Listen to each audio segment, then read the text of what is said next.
बिस्मिल्लाहिर्रहमानिर्रहीम। आज का हमारा टॉपिक है कोऑर्डिनेशन एंड कंट्रोल चैप्टर 17 से। और आज हमने दो ग्लैंड्स पढ़ने हैं, पेंक्रियास और एड्रिनल ग्लैंड। सबसे पहले पेंक्रियास का फंक्शन देखेंगे कि कौन कौन से हार्मोन प्रोड्यूस करेगा और उनका बॉडी के ऊपर क्या इफेक्ट है। तो पेंक्रियास के बारे में हमने पढ़ा था कि ये हमारे एब्डोमेन में बिलो द स्टमक पाया जाता है। और पेंक्रियास के दो तरह के सेल होते हैं, कुछ एक्सोक्राइन सेल्स होते हैं जो पेंक्रियाटिक जूस प्रोड्यूस करेंगे, जबकि कुछ एंडोक्राइन सेल्स हैं, उन्हें कहते हैं आइसलेट्स ऑफ लैंगरहैम। इन्होंने एंडोक्राइन सेल्स या एंडोक्राइन ग्लैंड्स इन्होंने हार्मोन प्रोड्यूस करते हैं। अब एक्सोक्राइन और एंडोक्राइन में हमने डिफरेंस पढ़ा था कि एक्सोक्राइन वो होते हैं जिनके आगे कोई डक्ट होती है, कोई ट्यूब होती है। डक्ट से मुराद है पेंक्रियाटिक डक्ट, हमने पढ़ी थी, ये पेंक्रियाटिक डक्ट है। और इसी तरह से ऐसे बाइल डक्ट हमने पढ़ी थी। ऐसे सेल्स जो अपनी सिक्रीशन किसी डक्ट के अंदर रिलीज करें, ट्यूब के लाइक स्ट्रक्चर के अंदर रिलीज करें, उसे एक्सोक्राइन सेल कहते हैं। और exocrine cell of pancreas pancreatic juice produce करते हैं। पेंक्रियाटिक जूस हमें पता है कि ये डाइजेशन में हेल्पफुल है, स्मॉल इंटेस्टाइन। अब आ जाते हैं एंडोक्राइन सेल। एंडोक्राइन सेल्स के पैचेस पाए जाते हैं इधर, उसे कहते हैं आइसलेट। आइसलेट कहते हैं कि स्मॉल पीस, ड्राई लैंड का जो होता है उसे कहते हैं। तो इसमें स्मॉल पीस ऑफ सेल्स होते हैं, पैचेस ऑफ सेल्स होते हैं, उसे कहते हैं islets of Langerhans. Islet of Langerhans 3 type के सेल से मिलकर बना होता है, अल्फा सेल से, बीटा सेल से और गेमा सेल से। गेमा सेल सिलेबस में इंक्लूड नहीं है, लिहाजा अल्फा सेल और बीटा सेल को हम डिस्कस करेंगे। सबसे पहले अल्फा सेल है। अल्फा सेल ग्लूकागॉन प्रोड्यूस करते हैं, बीटा सेल इंसुलिन प्रोड्यूस करते हैं। अल्फा सेल लेस अमाउंट में होते हैं जबकि बीटा सेल मोर अमाउंट में होते हैं as compare to alpha cell. ये जो अल्फा और बीटा सेल हैं ये स्टिमुलेट होते हैं anterior lobe of pituitary gland में। हमने पढ़े थे सोमैटोट्रॉफिक हार्मोन और एड्रिनोकार्टिकोट्रॉफिक हार्मोन। ये जो दो हार्मोन हैं ये इसको स्टिमुलेट करते हैं, ट्रॉफिक हार्मोन हैं, तो लिहाजा ये आइसलेट्स ऑफ लैंगरहैम को स्टिमुलेट करते हैं कि वो अल्फा सेल से ग्लूकागॉन प्रोड्यूस करवाएं और बीटा सेल से इंसुलिन प्रोड्यूस करें। अब इसमें हमने देखना है ये जो इंसुलिन रिलीज होती है, इंसुलिन का क्या फंक्शन है बॉडी के अंदर। इंसुलिन ब्लड ग्लूकोज लेवल को डिक्रीज करती है। इसकी इंसुलिन जब होगी हमारी बॉडी के अंदर तो ये ब्लड में से ग्लूकोज के लेवल को कम करेगी। कैसे कम करेगी? सबसे पहले ये काम करेगी कि ये ग्लाइकोजन फॉर्मेशन करेगी। ग्लाइकोजन फॉर्मेशन जब होगी तो ग्लूकोज कन्वर्ट हो जाएगी ग्लाइकोजन में। जब ग्लाइकोजन बन जाएगी तो ब्लड में ग्लूकोज लेवल कम हो जाएगा। इसके अलावा दूसरा इसका तरीका ये है कि ये ज्यादा से ज्यादा ग्लूकोज को यूटिलाइज करवाएगी। Glucose utilisation by cell. जितना सेल ज्यादा से ज्यादा ग्लूकोज को यूटिलाइज करेगा ब्लड में ग्लूकोज का लेवल कम हो जाएगा। तीसरे नंबर पर इसने ये काम करना है कि inhibit break down of fat and protein. इसलिए कि जब फैट और प्रोटीन की ब्रेक डाउन होगी तो उनकी ब्रेक डाउन से भी ग्लूकोज बनेगा। उनकी ब्रेक डाउन से जब ग्लूकोज बनेगा तो ब्लड ग्लूकोज लेवल इंक्रीज हो जाता है। लिहाजा फैट और प्रोटीन से ब्रेक होने से, मेटाबॉलिज्म से जो ग्लूकोज बनती है उसको ये इनहिबिट करेगी। इसके अलावा ये इनहिबिट करेगी ग्लाइकोजन ब्रेकडाउन को। ब्रेकडाउन क्यों ब्रेकडाउन को? इसलिए कि जब ग्लाइकोजन ब्रेक होगी तो फिर भी ग्लूकोज की कंसंट्रेशन ज्यादा होगी। लिहाजा ये सारे जो प्रोसेस हैं ये सारे काम मिलके ये काम करते हैं कि इंसुलिन ये ब्लड में ग्लूकोज के लेवल को डिक्रीज करते हैं। हमने पढ़ा था कि ये इंसुलिन जो है ये ब्लड ग्लूकोज लेवल को कम करती है। ये सारे जो प्रोसेस हैं ये सारे प्रोसेस मिलके ब्लड के ग्लूकोज लेवल को डिक्रीज करवाते हैं। अब हमने देखना है कि अगर इंसुलिन की डेफिशिएंसी हो जाए बॉडी के अंदर तो फिर क्या होता है। इंसुलिन की डेफिशिएंसी की वजह से एक डिजीज उसे कहते हैं डायबिटीज मेलाइटस। डायबिटीज मेलाइटस की 2 टाइप्स हैं, टाइप 1 टाइप 2, वो नेक्स्ट चैप्टर में आ जाएंगी। अभी हमने देखना है व्हाट इज डायबिटीज मेलाइटस।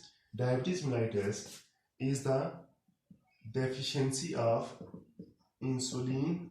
इसकी वजह से डेफिशिएंसी ऑफ इंसुलिन की वजह से increase blood glucose level.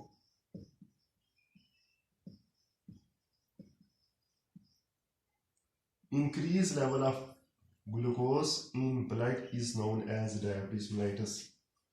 Increase glucose को नहीं हम कह सकते, ब्लड में अगर जब ज्यादा होगा उसे डायबिटीज, एक स्पेसिफिक अमाउंट है 110 मिलीग्राम पर डेसीलीटर, इतनी होनी चाहिए। अगर 140 मिलीग्राम पर डेसीलीटर से ज़्यादा होती है तो उसमें डायबिटीज़ मेलाइटस उसको कंसीडर करेंगे।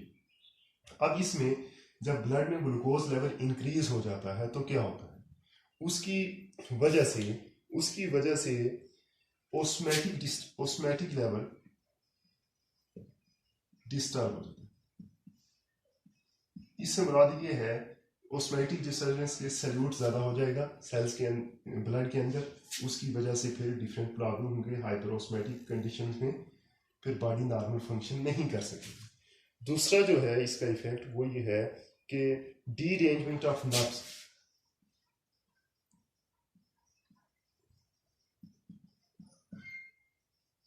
ये जो नर्व्स की एंडिंग पर रिसेप्टर्स होते हैं या नर्व्स हैं वो प्रॉपर फंक्शन नहीं कर सकती, तो लिहाजा उसकी वजह से लॉस ऑफ सेंसेशन होगा। मोस्ट कॉमनली फीट में लॉस ऑफ सेंसेशन जब हो जाती हैं तो इंजरी के बाद हमने सुना है कि वो डायबिटिक फुट जो हो जाता है, डायबिटिक फुट इसी वजह से हो जाता है कि डीरेंजमेंट ऑफ नर्व्स की वजह से। और इसकी वजह से जो एक और प्रॉब्लम है वो ये है कि डिहाइड्रेशन हो जाती है।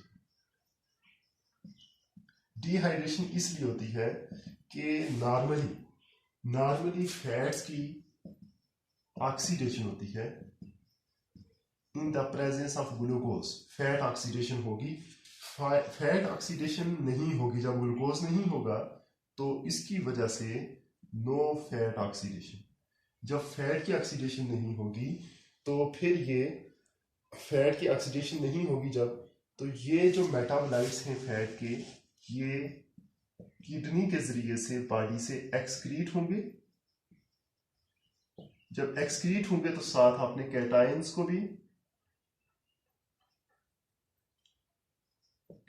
भी ले जाएंगे, तो उसकी वजह से फ्लूइड लॉस होगा, उसकी वजह से डिहाइड्रेशन भी होगी।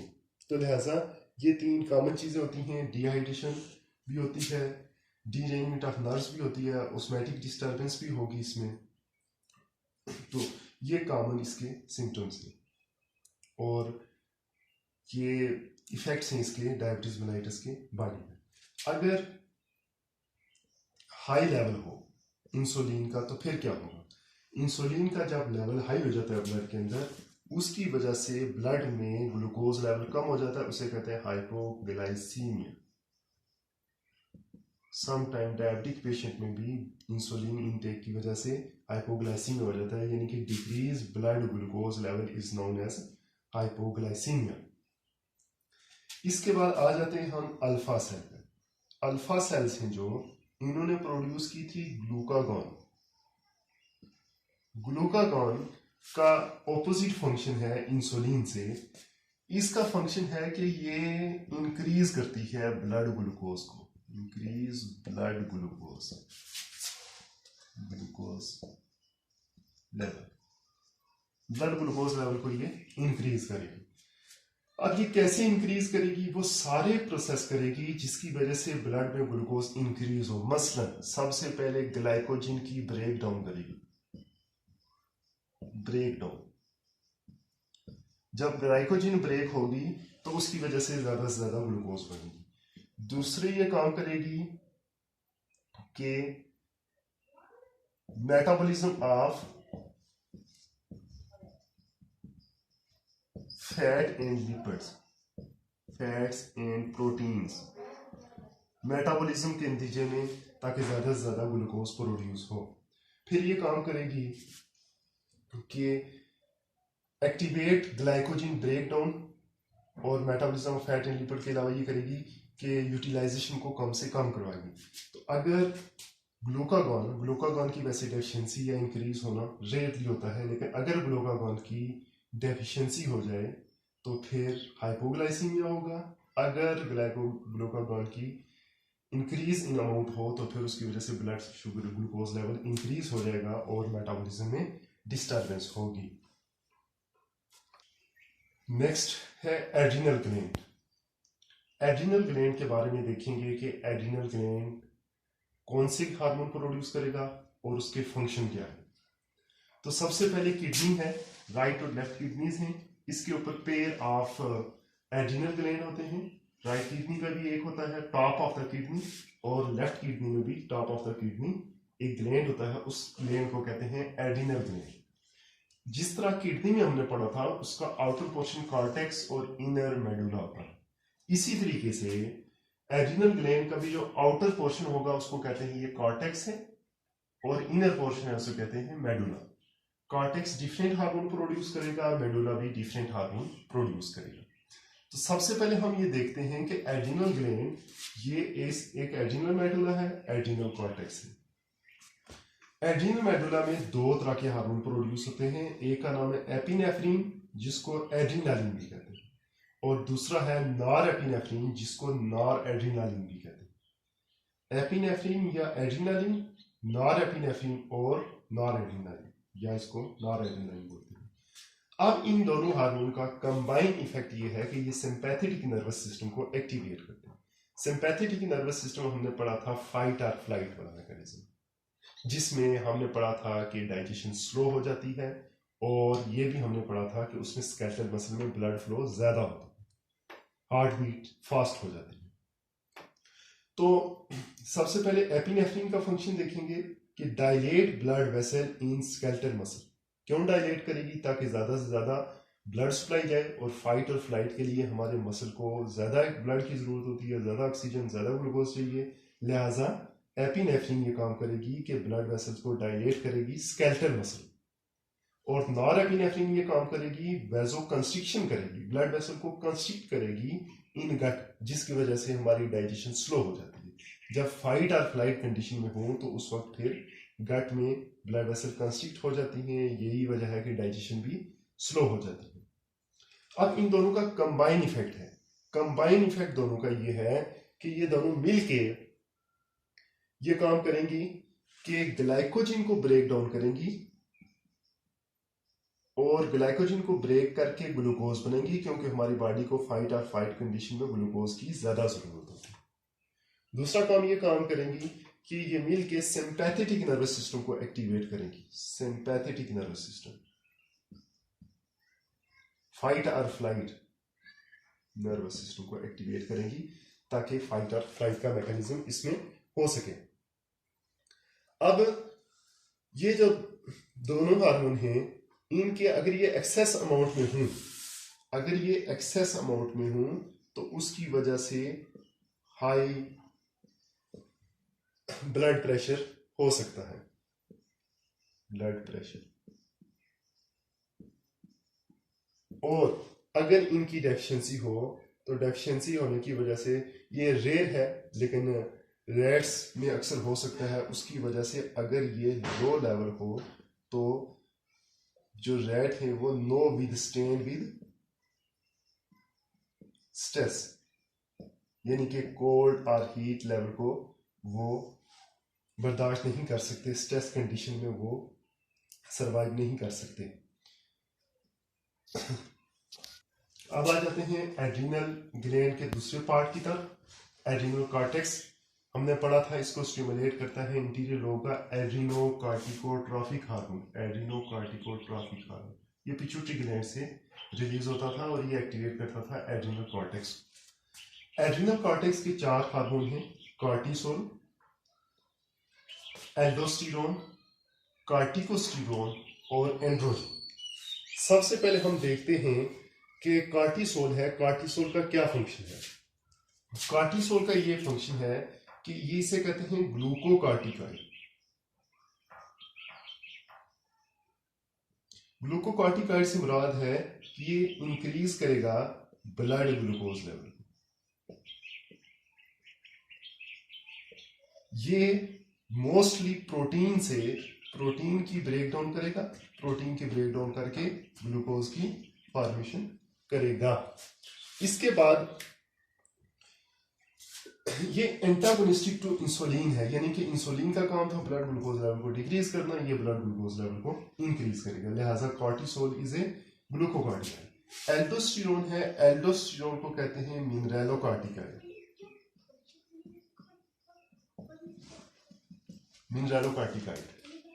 मिनरलोकॉर्टिकॉइड से मुराद ये है कि ये सोडियम के लेवल को इंक्रीज करेगा ब्लड के अंदर और उसको किडनी से रिलीज नहीं होने देगा।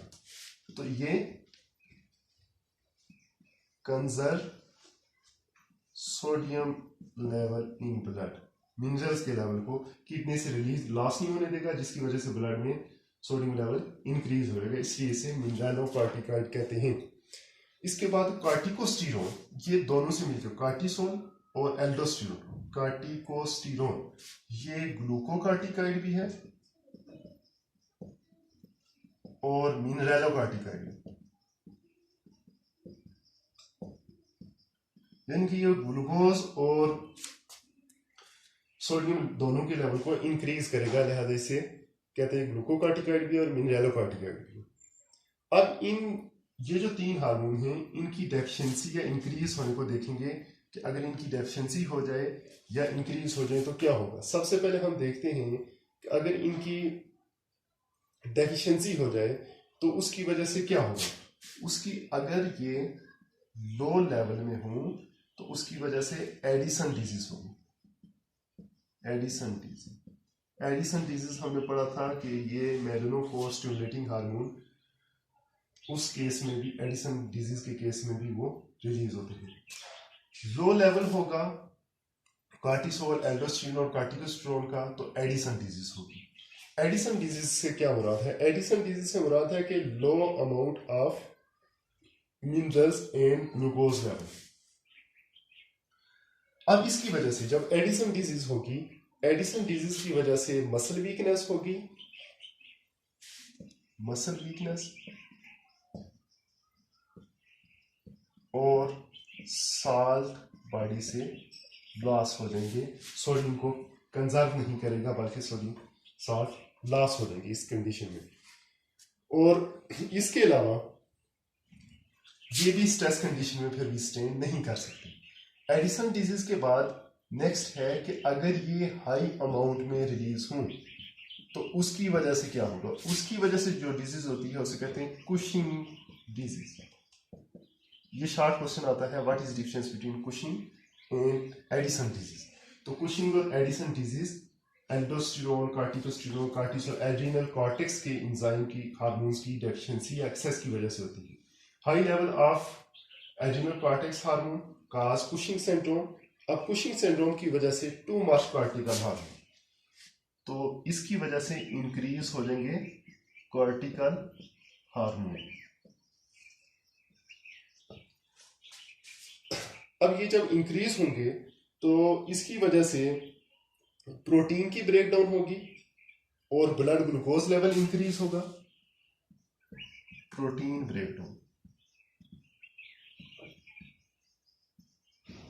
और इंक्रीज ग्लूकोज लेवल।